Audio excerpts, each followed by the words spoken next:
Okay, welcome and hello to today's Teaching English webinar, which is all about adapting ELT resources. We've got 3 sessions for you today, all about using the context, the resources that you have in your context and how you can adapt them better for your learners. So if you're joining us in Zoom, please come in, say hello and join us in the chat. And tell us where you're joining us from today. If you're watching on YouTube or on our Facebook channel, then also please come in, say hi in the comments. And remember, you can put any comments or questions in the chat and they'll get passed to us here.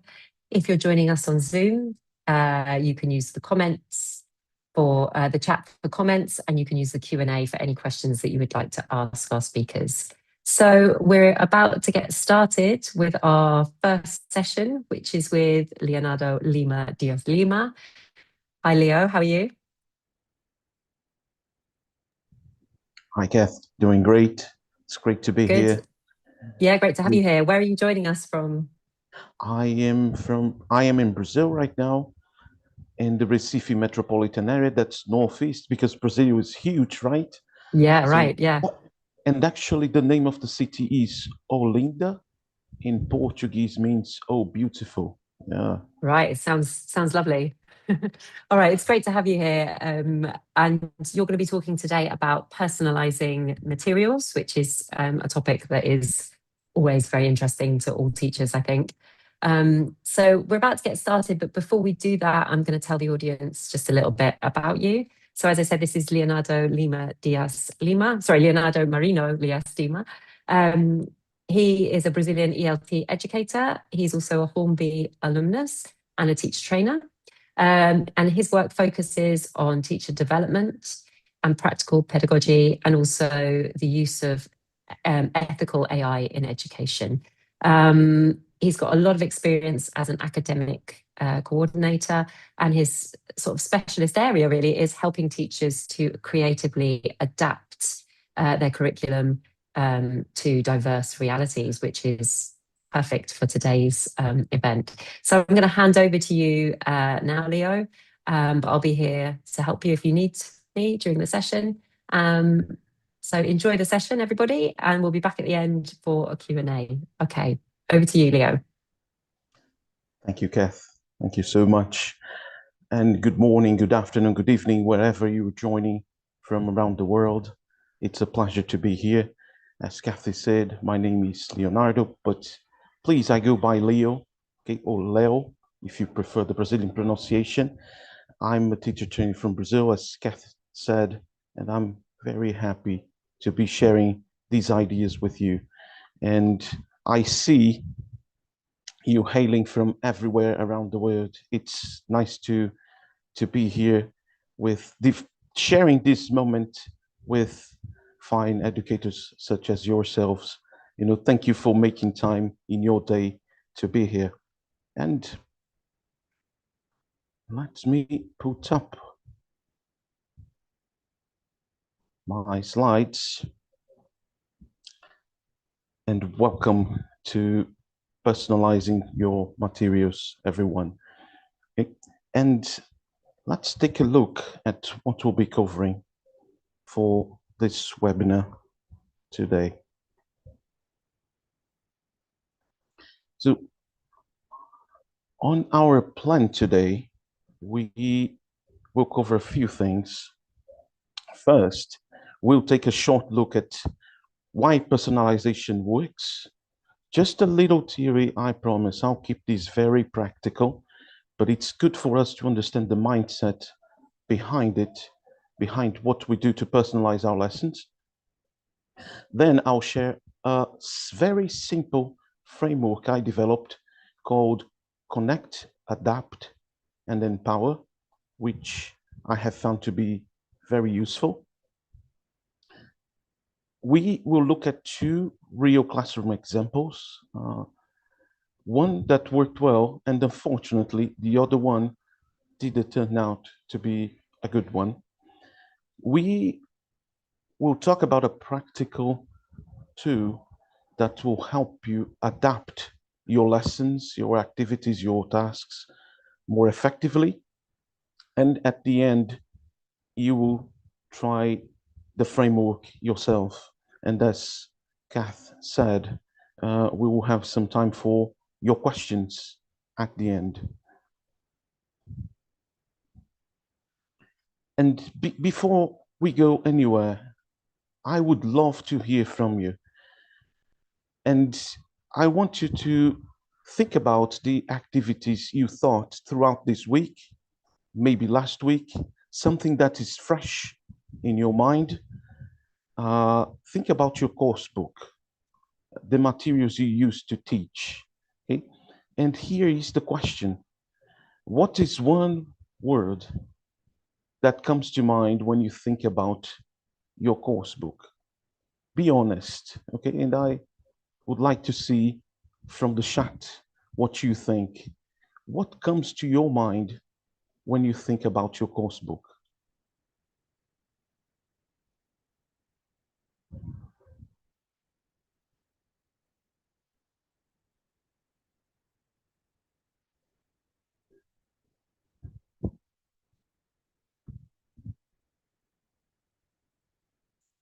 So what comes to your mind?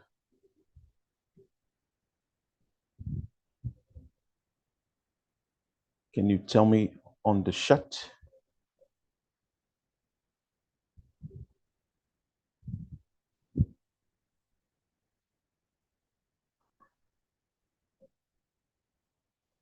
What? Oh, well, I see here creative, boring, adaptive, result-oriented, well-prepared, adaptation, helpful, boring, student-centric. Interesting that I see a few positive comments. Most of you have been critical about, frustrating, irrelevant, useful, boring. So mixed comments, mostly critical. And, we hear this everywhere. We get this everywhere, people, because the course book gives us a structure, but it doesn't necessarily always gives us relevance. So that is the problem that we face, right? And then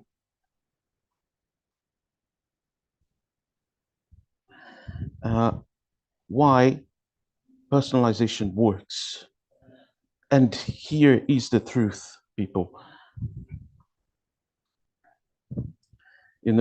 Your published materials, course books, worksheets, online resources, they're designed for an imaginary average classroom. Someone in an office, somewhere around the world, created something that would fit as many contexts as possible. But your classroom is not average, nor idealized. No, it's not. Because your students, they have unique lives, dreams, challenges. They live in a specific context, a neighborhood, a city, a country, and on top of all, a culture. And that context shapes everything, doesn't it? What they care about, what they fear, and especially what they dream of becoming. And that's what takes a lot of them to learn English as a second or foreign language. And what do? We try to adapt that course book.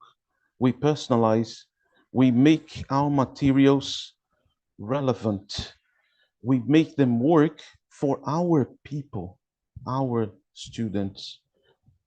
And we have to think of something, and this is what worries me. Adaptation is necessary, no doubt. However, when does it go too far? That is one of the reflections that I want us all to have today. Okay.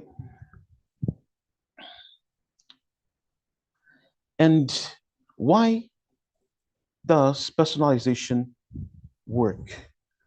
Well, psychologist Albert Bandura wrote about something called forethought. And it is a fancy word, I know, but for a very simple idea. Because we're human, we can imagine our future selves, our future lives. We can set goals, we can dream, we can picture ourselves in different situations. Our students can picture themselves speaking English fluently, having the job of their dreams, living in another country even, you know. And when we connect a language task, a language activity to a student's own life, to their dreams, their worries, and their reality, we engage more deeply. The task stops being a school exercise, a class exercise, and it becomes about them. And what is important is that we need to do this, and yet we must keep the learning go at play. Otherwise, engagement will be beyond learning. And we have to make sure that engagement is not everything. We live in an age where engagement is the most important thing. People need to keep themselves busy. And we as human beings, we have forgotten the value of reflection, the value of certain things that help us learn, perhaps in some situations more than engagement. And we need to be careful. And then I would like to ask you this. How often do you adapt your materials? Always, sometimes, rarely, never, but I want to. Uh,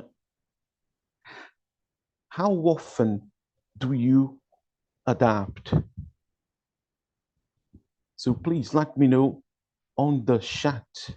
How often do you adapt?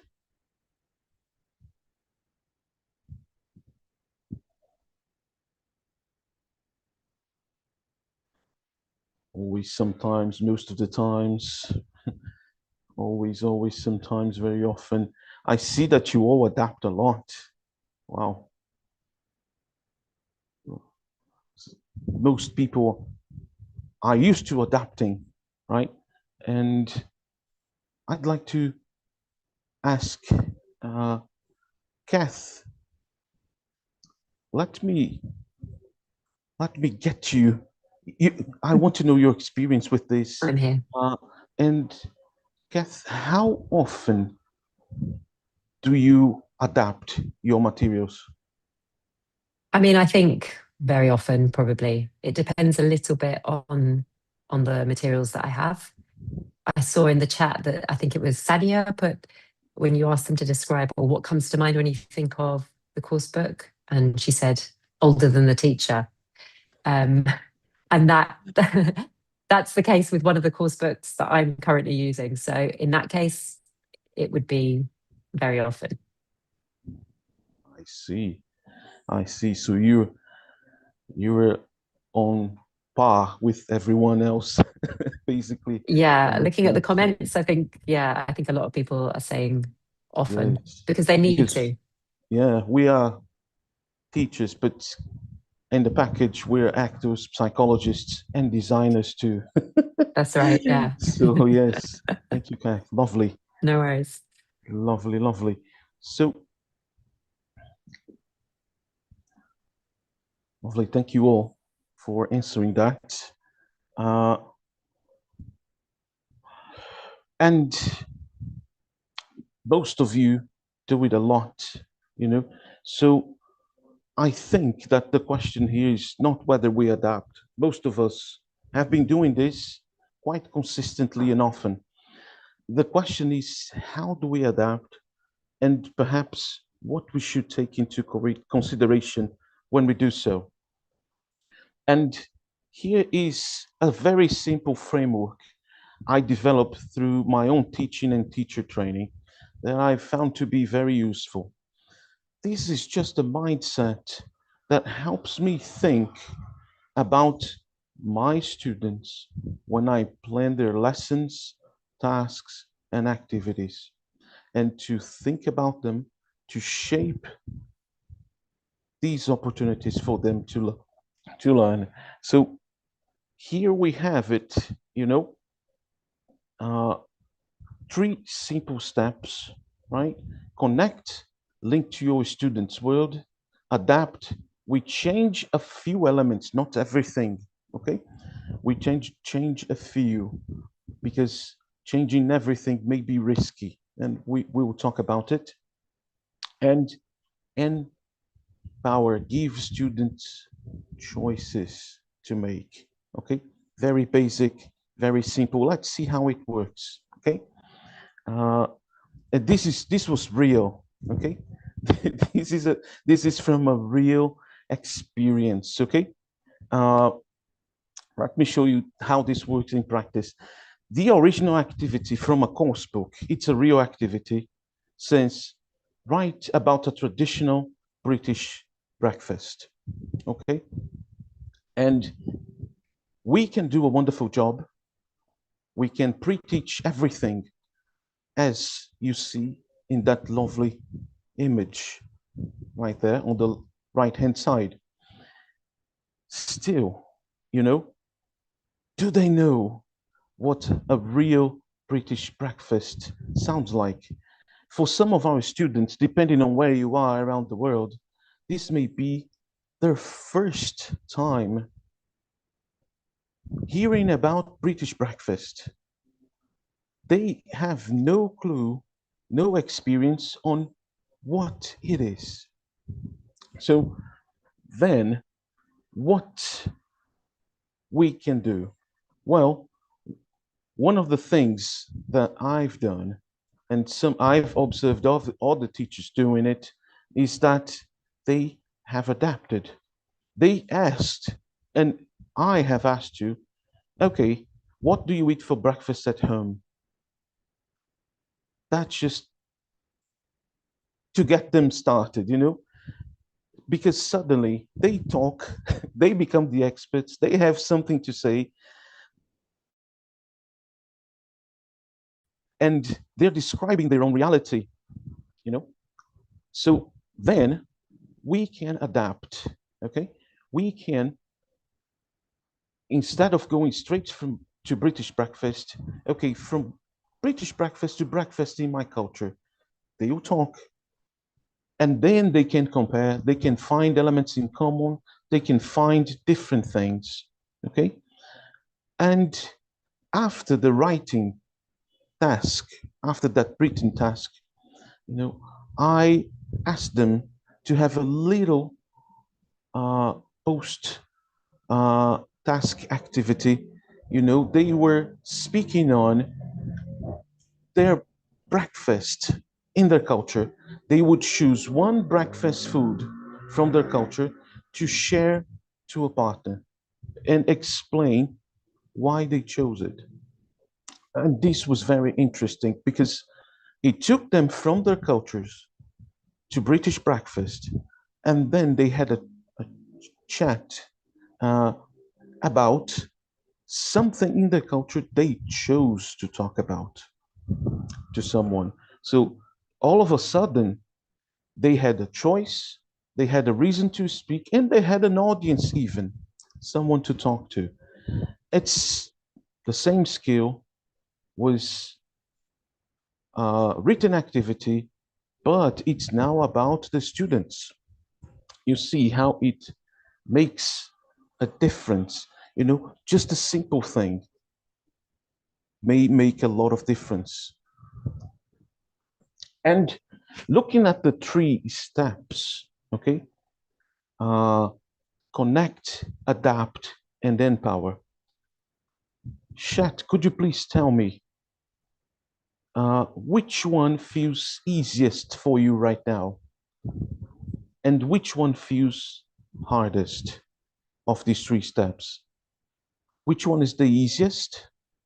Which one is the hardest between the three, the connect, the adapt, and the empower, when personalizing a task, for example?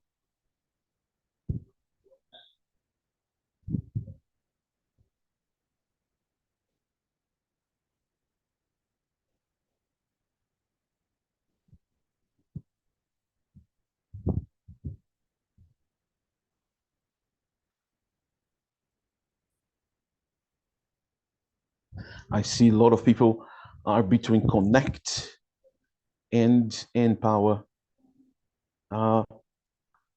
This is quite personal. And Kath, when you thinking about this framework, which one would be feels easiest for you and which one feels the most challenging? I mean, I think I agree with what a lot of people are saying in the chats, that connect feels the easiest, because you can always ask your learners to compare their situation to whatever is in the materials. And I think empower would be the most challenging, I would say. To give the students a choice, because we're teachers, we want to have control, perhaps. Yeah, and also it maybe is asking more of the learners, isn't it, to choose their own thing. Good point. Good point. Thank you. Mhm. Thank you. Thank you, Kath. And this is quite unpredictable too. Mm. Yeah, yeah. Thank you. Thank you. And I agree with you. I find connect to be the easiest. Uh,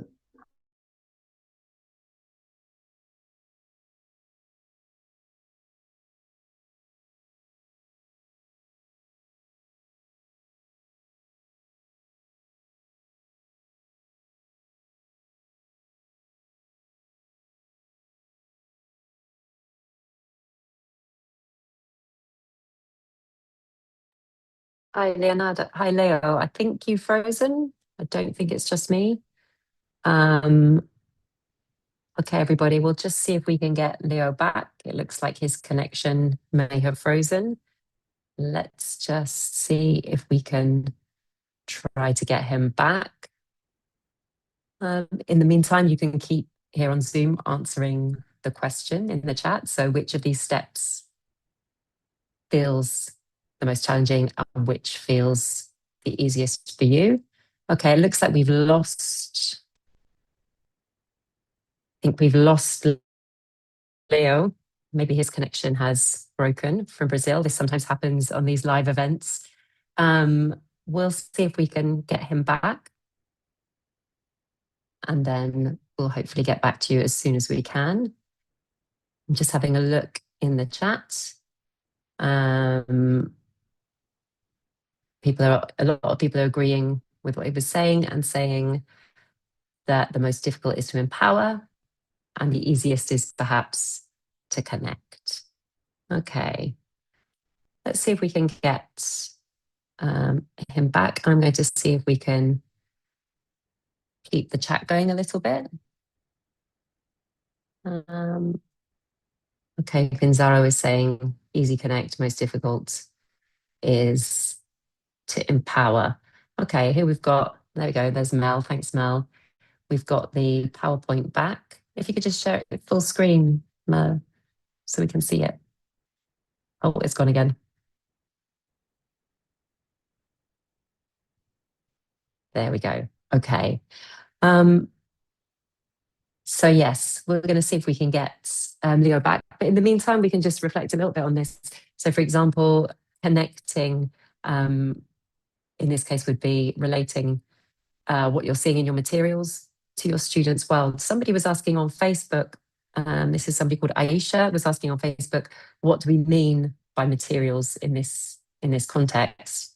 And I guess just to answer that question while we're waiting, what we're referring to is any kind of resources probably physical resources that you use in your classes. So that could be a course book, which is kind of what we're talking about here, or it could be anything you use as an input for your students. So it could be if you use videos or audio or any of your own materials or worksheets. And I guess the session really is looking about how we can adapt those to your students. Okay, let's see if we can maybe see if there's any more questions that we could try to look at now. Let's have a look. Maybe some of you could help answer these in the chat and we can get a little bit of, it's good to share ideas. Okay, so somebody is asking in the chat here, Jonathan, and this is a couple of questions we've had. Someone saying our exams are based on the textbook. So this limits adaptation. Any advice? So that's a good question. Talking about if you have a very strict syllabus and you have to cover certain things in order to be able to do an exam, what can you do there? Does that limit how much you can adapt your materials? Let's see what you think. Maybe Melissa, you could help me come and answer this question. Hi, everyone. Hi, Mel. Hi. So yeah, we were just asking about adapting materials when you have a very strict syllabus or if you're preparing for an exam. Raneem is saying, I think adapting is not easy because it means you need a very fair measurement of your students' level, which I guess is a good point. Yeah. What do you think? Do you have any experience there? Yeah, I think this is something Leo going to talk about because I've seen what he's going to talk about. Okay. and he will. We talked about the fact that you don't have to adapt the actual text in the book, right? You can just adapt how you do it. So you can adapt the way that you set up the activity.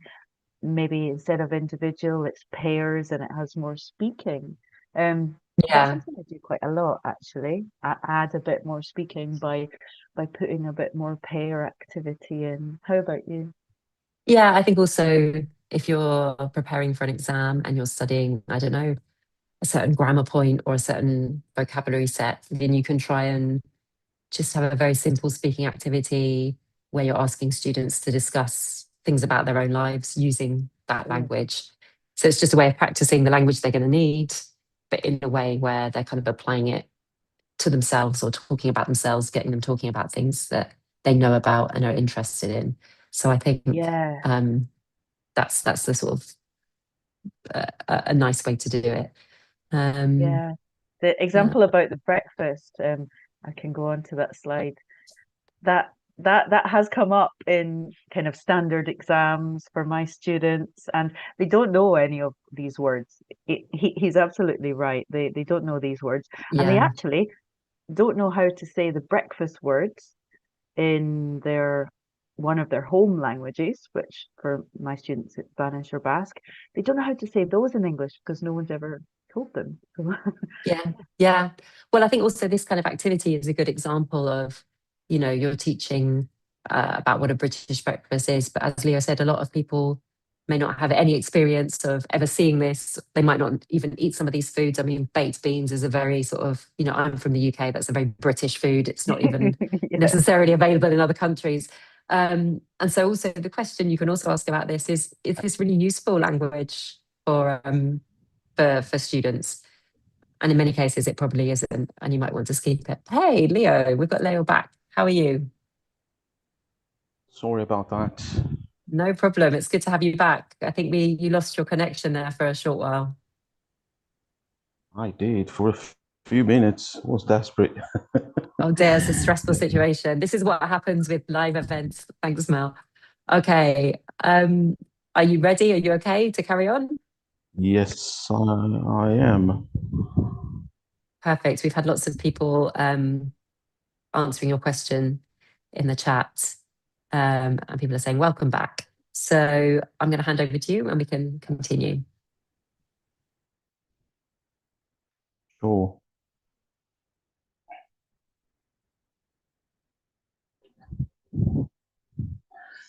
All right then. So the activity is from a course book, right?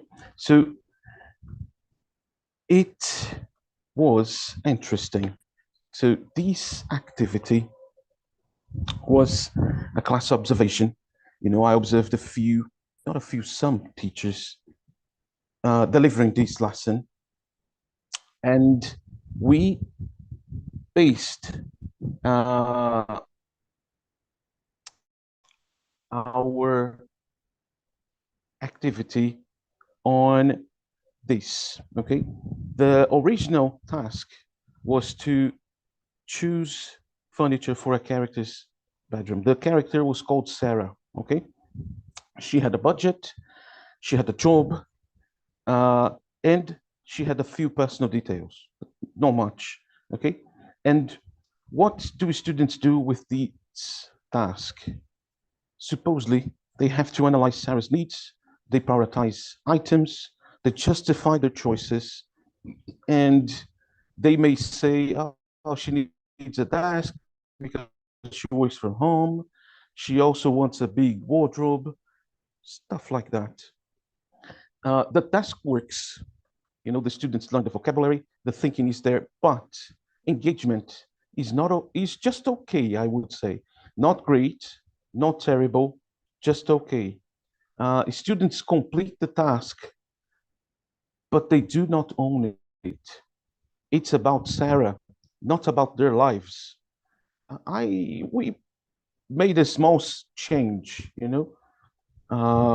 same budget, same furniture options with a few differences, but uh, uh, the task was now imagine yourself in 5 years. You have your first job, you rent in your first flat, choose furniture for your own bedroom, and that is the only change, from Sarah to the student. And what happened? Students became experts on themselves. They knew what they wanted and they felt invested. And I ran a survey for those students with those teachers. And initially, highly enjoyable. Students rated the activity highly enjoyable. There were 12% only. And after the adaptation, those who had the adaptation felt 33% more invested in the activity. So there is a chance. And for you to know, the grammar point here was future planning. And imagine how much more meaningful is future planning for yourself rather than someone you don't know. So for a grammar point such as future planning, this adaptation worked much better. It was very successful, and they enjoyed it. So they enjoyed it. So it was a success. Now the other example. Let me show you the other example. Well, the other example was a beginner group, was A1, okay? And that was a little bit different, and you will see why was different. That activity was to choose bedroom furniture for someone, okay? So like, my father needs a desk, my mom needs a new nightstand. And then I was watching the teachers to see how they would adapt that task, and what most teachers did, because they were beginners and real beginners. They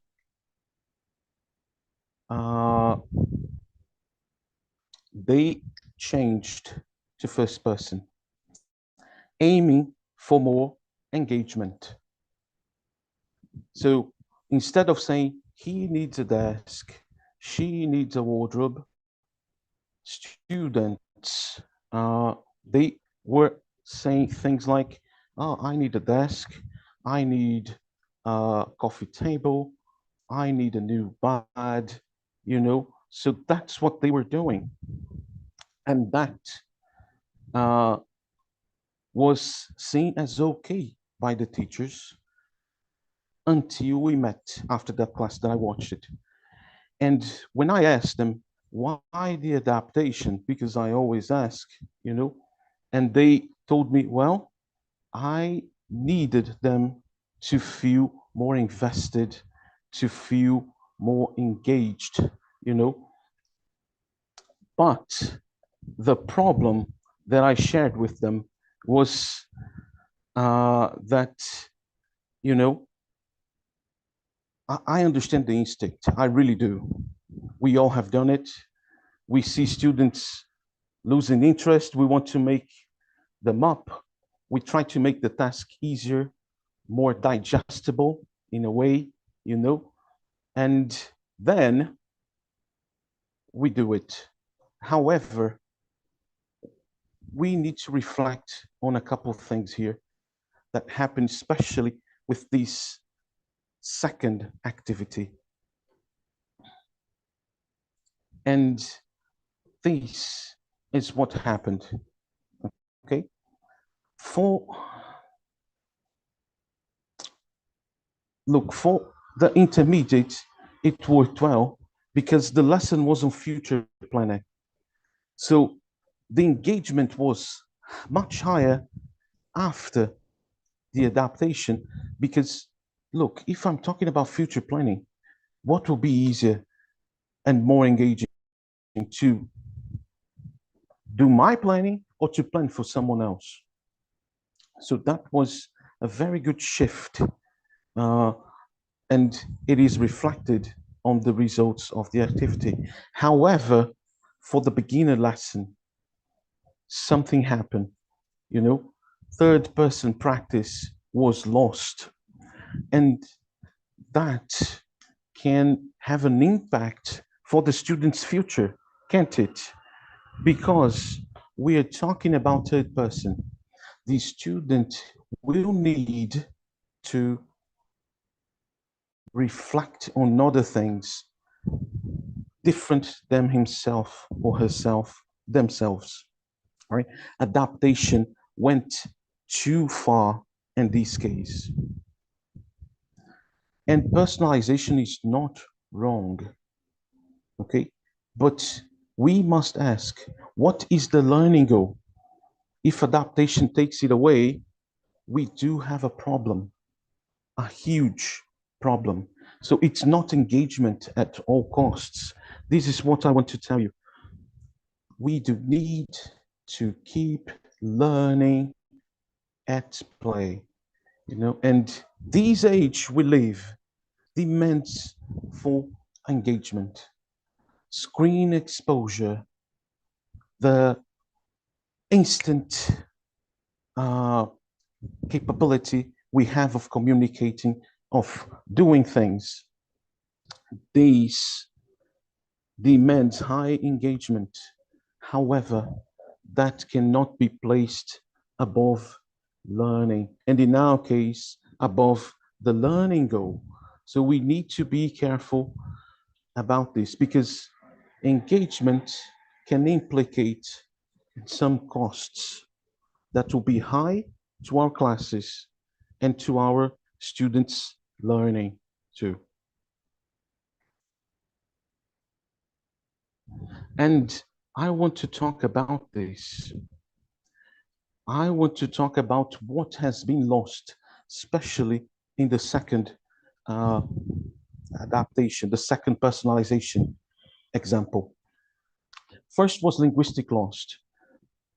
Third person practice disappear. Students only used I need and I want. The target grammar was not practiced. So at beginner level, we know how serious this is. If students never practice third person, they'll not learn it.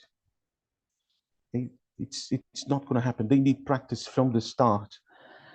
And the risk is that they will get stuck. Knowledge will be fossilized. They won't know. And perhaps even the incorrect form becomes a habit, and that habit is hard to break later. We need to break these things from the very beginning. And the second is cognitive loss, because think about it with me. The original task required problem solving. I need to think about the context. My father is older. He needs a safe, comfortable bedroom. He cannot climb high shelves. I think, I aim at solutions. And the adapted task became labeling. Oh, I like blue. I want a large bed. You see the loss here. The cognitive challenge was removed. Students were not thinking deeply. So that is a huge loss, in my opinion. They were naming things they liked. That's it. So the learning goal was sacrificed for engagement. And the teachers did not notice until I talked to them about it. Okay. And that happens. We've been there. We try to ensure engagement, but it's not to come on top of learning, okay, of the learning outcomes, of the learning goal of the lesson. But my question is for reflection. You don't have to answer on the chat this one, okay? You can sit with the question just fine, okay? Have you ever adapted a task and later realized you lost something important in that lesson? Think about it for a moment. Have you ever lost a learning goal while adapting? Think about your recent lessons. Has that happened? You know? So something for us to reflect on, especially from that second example. Okay? And I say this, but personalization is not wrong. It can be powerful. Okay? It can wake students up and make them care more about what's going on in the classroom. But we must always ask that question, everyone. You know, what's the learning goal? Because if adaptation removes it, we have a challenge, a huge one.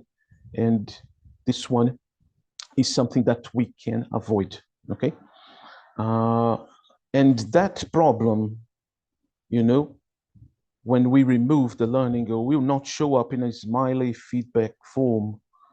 It will show up weeks later when students cannot use the grammar we thought we covered,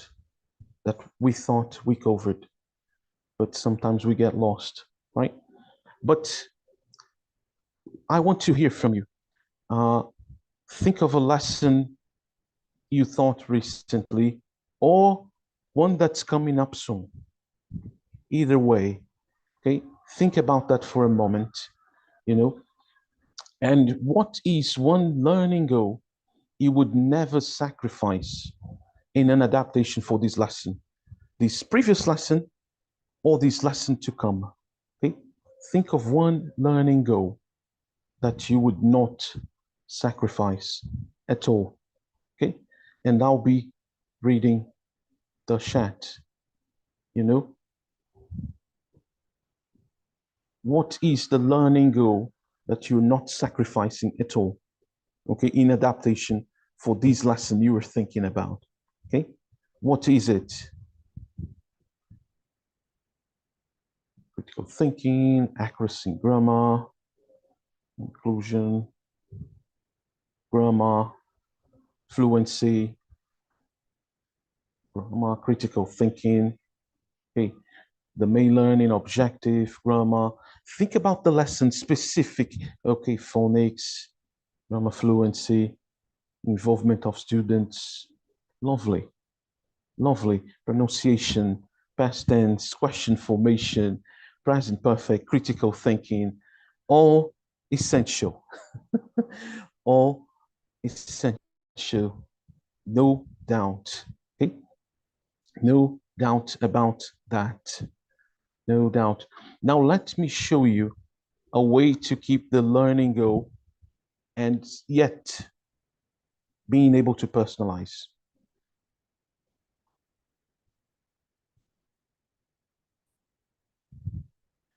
Okay?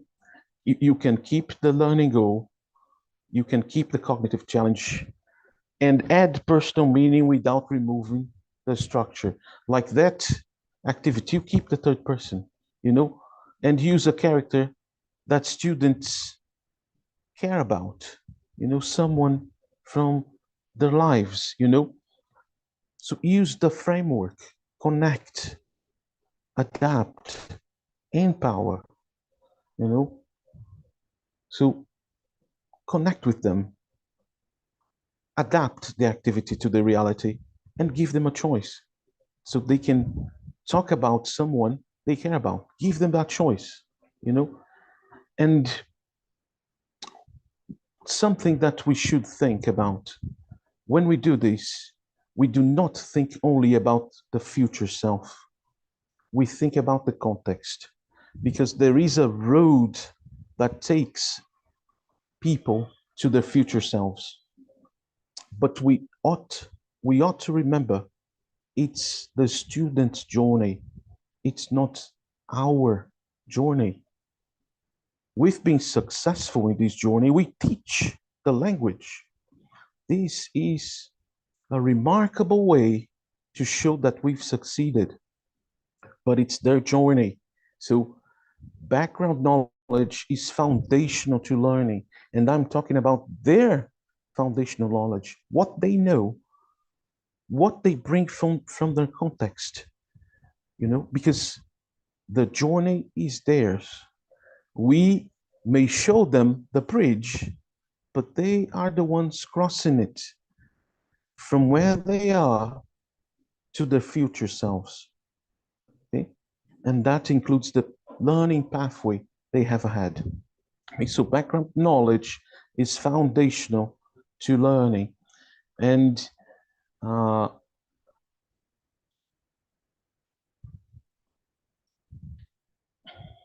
and start with what they know. Okay? And I'll tell you about that activity, about the person having their own flat, you know, because depending on the culture, things can work quite differently. In Brazil, where I'm from, for example, university students often live with their parents. This has been changing a little bit more in the recent years because the university admission system has changed. But historically, this is how it's been. So renting a flat alone is uncommon, right? And expensive. So if I ask them to imagine their first flat, some of them will struggle. They'll feel lost because they have little reference to this situation. There is very little of a reference point for them. So I start somewhere else. I start with the familiar. Choose furniture for your bedroom at home, or describe your bedroom at home, because they feel safe, they have vocabulary, they have opinions, they can do this. Okay, so they start reflecting about who they are, where they are, what they have. Okay, then we bridge to the new, because the course book most times will challenge us to take them to the new. Okay, so this way we make a bridge. So this will help them see the path to their future selves, what they have to learn, what they have to do. Because only knowing where they have to get may be not enough. We need to know where they are, and we need to have them realize it.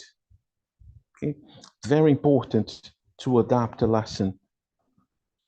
And background knowledge is foundational to learning. I say that again. You cannot build new knowledge on nothing. You build on what students already have. The familiar will become a bridge to the new and different, and that applies to learning. What they know become the bridge to new learning, new language items they learn, new things that they will be capable of doing in the language. And there is something that we should not ignore, okay? Something that shouldn't be relegated.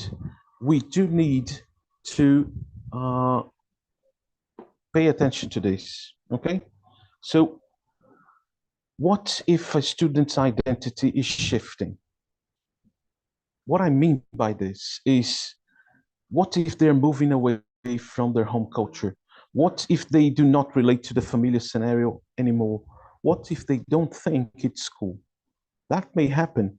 I bet you may have someone in our class that goes against everything when you mention your culture, or that doesn't like much, expressed by their opinions, that they're not very fond on their local culture. Maybe you yourself, you are like that, and that's not a problem. When you create an activity and you see that the person is not enjoying that, even though it's something that takes them back to their own culture, believe me, this is normal. And this is not a problem. It's not failure. Actually, this is information to you, okay? Because then you need to keep that as data for your future lessons. You notice and you adapt further. That's what you should do.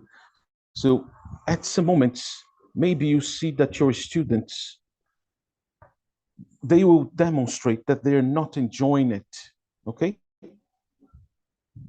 So you take that as data and you plan further, you adapt further. That will make it your future lessons even better, okay? Because personalization is responsive. It's not about what's in my head. It's what I get from the students. And one way to help with that is by using this practical tool. That takes a few minutes at the start of the year. You can create a form, an online form, or maybe you can do this during your first class or prior to the start of the year, ideally, and you ask students, a pre-course survey to find out their wants, their interests, their needs. Okay, things like, what are their hobbies? Where do you see yourself in 5 years? What is a challenge you face in learning English? What they enjoy in learning English? Preferences they have, music, movies, topics, and other questions that you may have. Use that. Again, you don't adapt from your head. It's not your journey. It's their journey. Okay? And what is one question you would ask in your own students' survey? What is one question that you would ask in your own student survey? Please tell me on the chat. And Kath, what would you ask your students, Kath, if you were doing this survey with them? That's a good question. I think it's really nice actually to ask, trying to find out as much as you can about your students. And I quite often use surveys at the beginning of the course and also halfway through the course. One question I ask my students is, what have you enjoyed when you've studied English in the past? And also, what have you not enjoyed? As a way to find out what they find engaging. I guess that's not really information about them personally, but maybe gives you a bit of insight into the kinds of things they enjoy or the kind of things that make learning interesting for them. Thank you. Thank you. And I see a lot of interesting questions. Why do you want to learn? This is interesting. It's good to understand their motivation. Thank you. Thank you, Yeah. Kat. Okay. You. And thank you. A lot of questions about why they want to learn, what's the motivation. This is good to know, very important. Finding out, indeed. And now it's your turn to try. Okay, so you can try this, especially later after this webinar. Think of the one activity we're teaching next week. Okay, apply the 3 steps.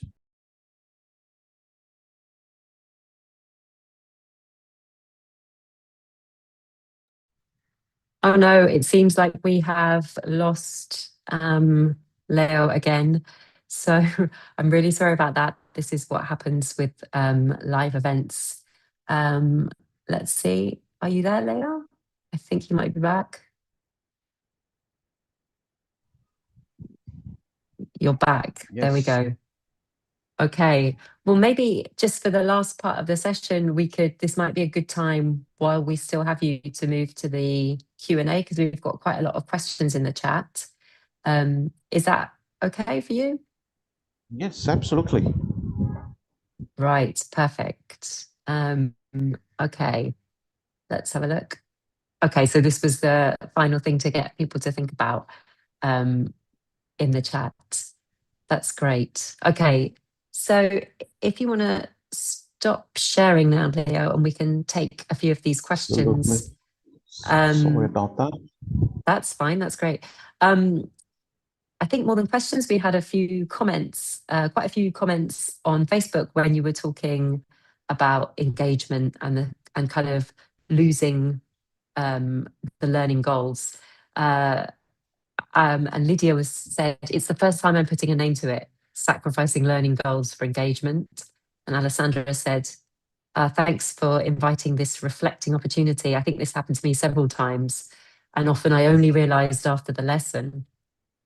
And again, Lydia says, yeah, an engaging class doesn't always mean that learning is taking place. So thank you.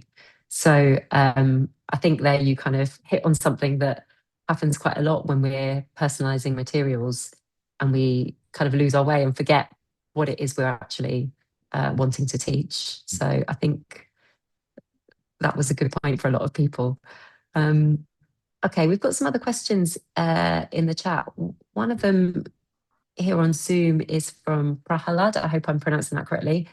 And they say, since teachers are often stretched thin with heavy workloads, tight schedules, how can they realistically integrate the connect, adapt, empower framework into their daily lesson planning without it becoming an overwhelming drain on their time? So, I mean, would you say this takes a lot of extra work using this framework?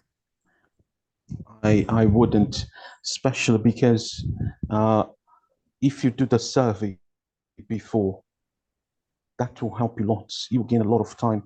It will not be blind trial and error. It will be something as a foundation. So I believe that the survey can help to optimize that planning time. And besides that, Kath, I believe the framework also helps us think about the learning goal. It's there, so we don't have to change it. it's not a lot. Realistically, it's just a small change, you know, to make that bridge, to take them from where they are to where they need to be after that lesson. Yeah.